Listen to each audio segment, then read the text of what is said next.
بسم الله الرحمن الرحيم.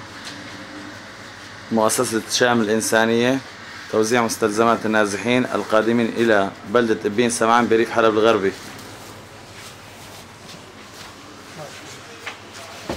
2/4/2015.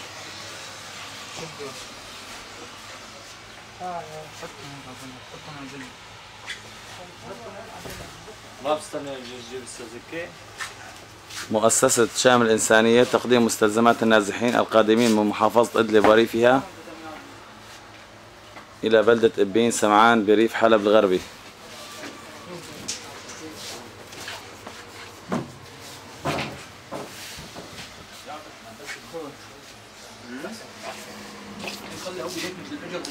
اثنين 4/2015.